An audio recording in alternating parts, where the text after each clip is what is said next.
Donc bonjour à tous. Alors voilà, c'est juste un compliment au partage sur le thème du Saint-Esprit, le Saint-Esprit qui était descendu sous une forme corporelle comme une colombe lors du baptême de Jésus-Christ, de Yahushua Mashiach.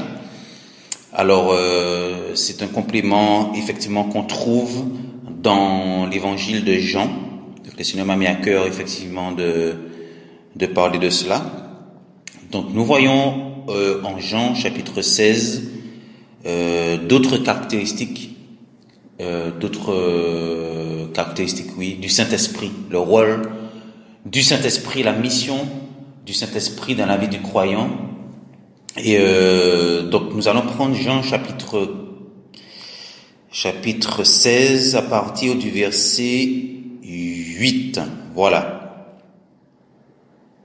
Alors, quand il sera venu, alors on va prendre à partir du verset 7. Toutefois, je vous dis la vérité. Donc cela, c'est Jésus-Christ, Jésus qui parle. Il vous est avantageux que je m'en aille, car si je ne m'en vais pas, le défenseur ne viendra pas à vous. Donc le défenseur, c'est l'Esprit, c'est le Saint-Esprit. Verset 8. Et quand il sera venu, il convaincra le monde de péché, de justice et de jugement. Donc, on connaît ce passage. Et voilà, donc c'est vraiment le Saint-Esprit qui convainc. Et c'est vrai que c'est bien de nous rappeler quand même ces choses salutaires, surtout quand on évangélise, on partage la parole, on témoigne de notre foi, soit aux païens, dans nos familles, à nos collègues, même au milieu des frères et sœurs, dans les assemblées locales, les assemblées chrétiennes. Et qu'on voit parfois que le message ne passe pas, qu'on a du mal à se faire comprendre, qu'il y a des différences soit de niveau de foi ou des différences de niveau de connaissance, des différences de compréhension par rapport à la parole. Ça peut provoquer des tumultes, parfois ça peut provoquer du remous.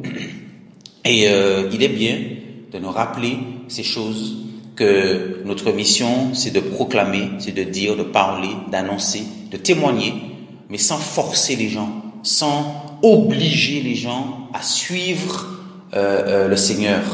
Voilà. Donc chaque personne est libre, nous sommes tous libres, nous avons un choix, nous avons le libre arbitre, mais soit de choisir le bien ou de choisir le mal. Et c'est le Saint-Esprit qui convainc. Donc nous, notre rôle, c'est de proclamer, d'annoncer, de dire la vérité, de dire les choses. Voilà. S'il faut reprendre un frère, une sœur, on reprend, bien sûr, dans la sagesse, dans la douceur, dans l'amour, sans choquer, sans blesser les gens. Mais c'est le Saint-Esprit qui fait son travail ensuite dans le secret. Peut-être que la personne sur le champ ne comprendra pas, mais arrivé à la maison ou dans la semaine, mais le Saint-Esprit va faire son travail. Il va travailler la personne, il va sanctifier, il va convaincre. Voilà, c'est lui qui convainc.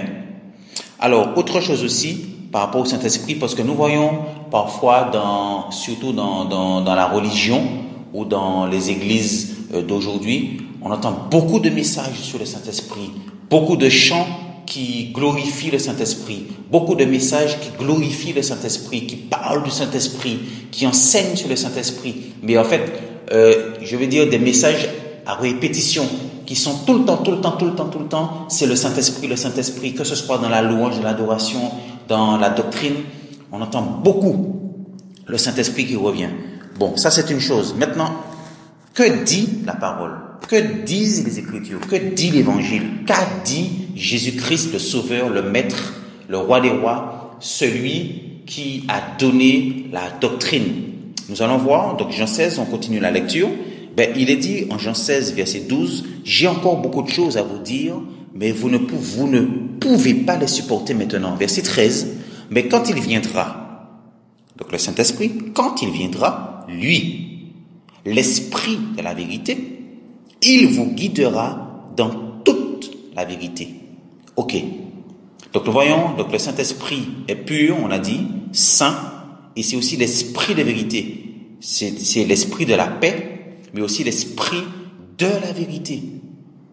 Donc il communique la vérité et il nous aide à marcher dans la vérité, à être vrai, à dire la vérité et à suivre la vérité unique qui est Elohim, qui est Adonai El Shaddai, le Seigneur Tout-Puissant, le Créateur, notre Père Céleste. Amen.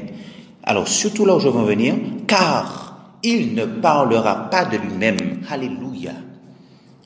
Car le Saint-Esprit, l'Esprit de vérité, de la vérité, ne parlera pas de lui-même. Oh, waouh! Mais il parlera de tout ce qu'il aura entendu et il vous annoncera les choses à venir. Waouh, Seigneur! Donc ici, nous voyons que le Saint-Esprit ne parle pas de lui-même. Pouh! Waouh, waouh, waouh! Il ne parle pas de lui-même. Il ne se glorifie pas. Il n'attire pas les regards sur lui-même. Même si on sait que le Saint-Esprit est l'Esprit du Seigneur, que le Saint-Esprit est Elohim, le Saint-Esprit est Dieu, mais ok, mais il ne parle pas de lui-même. Mais par contre, il parle de tout ce qu'il aura entendu de Jésus, de la bouche de Yeshua. Et il annonce les choses à venir. Verset 14, ça c'est important, verset 14. Il me glorifiera. Là, c'est Jésus qui parle. Hein? Jésus-Christ, hein, qui dit que il me glorifiera. Donc, le Saint-Esprit dans une assemblée locale, le Saint-Esprit dans la louange, le Saint-Esprit dans l'adoration, le Saint-Esprit dans des réunions d'église, le Saint-Esprit dans des enseignements bibliques, va glorifier Jésus-Christ, va glorifier le Maître, va glorifier le Seigneur des Seigneurs, le Roi des Rois. Dans tous ses aspects, dans toutes ses facettes. Il me glorifiera parce qu'il prendra ce qui est à moi et vous l'annoncera. Non, mais la parole, elle est claire. On n'a même pas besoin de commenter. Le verset 14 remet les pendules à l'heure. Le verset 14 remet les points sur les i. Et je tombe sur un autre passage. Jean 15, verset 26, Jésus qui parle toujours, mais quand sera venu le défenseur que je vous enverrai de la part du Père, l'Esprit de vérité qui procède du Père, il rendra témoignage de moi. Waouh, Seigneur, merci Papa, alléluia, alléluia, il rendra témoignage de moi. Donc, une prophétie inspirée par le Saint-Esprit ne va pas glorifier le Saint-Esprit, ne va pas non plus glorifier une personne, ne va pas non plus glorifier la personne qui prophétise ou le pasteur ou l'apôtre ou le prophète qui est dans l'assemblée, mais va glorifier Jésus, va élever, va magnifier la personne du Seigneur. La prophétie va enseigner, elle va édifier, elle va révéler qui est le Seigneur, quelle est la volonté du Seigneur. Un chant d'adoration, un chant de louange, que ce soit sur YouTube ou dans nos réunions ou dans des partages avec des frères et sœurs, le Saint-Esprit va glorifier la nature, la facette, la grandeur, la force, l'amour, la miséricorde, en fait tous les aspects, le caractère de notre Seigneur Yahushua. Donc ouvrons bien nos yeux, bien-aimés. Surtout dans cette génération, dans cette fin des temps où l'apostasie gagne du terrain dans beaucoup d'assemblées locales, nous voyons vraiment beaucoup. L'accent est mis sur l'onction, la puissance du Saint-Esprit, le miracle du Saint-Esprit, le Saint-Esprit, en fait, tous les chants, des chants qui sont appuyés sur le Saint-Esprit. Je ne dis pas que c'est du diable, attention, je n'ai pas dit ça. Par contre, le Seigneur remet le pendule à l'heure. Qui est glorifié? Et que dit la parole? Voici ce que dit la parole. On veut s'appuyer sur les Écritures. On veut s'appuyer sur la doctrine du Seigneur. Pas s'appuyer sur des traditions religieuses ou des courants évangéliques. On s'appuie sur la Bible, sur la doctrine du Seigneur Jésus-Christ, Yahushua HaMashiach.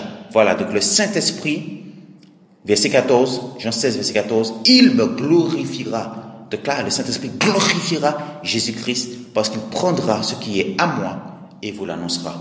Que Que le Seigneur soit béni, soyez encouragés, soyez fortifiés par ces passages, par cette parole du Seigneur. Au revoir.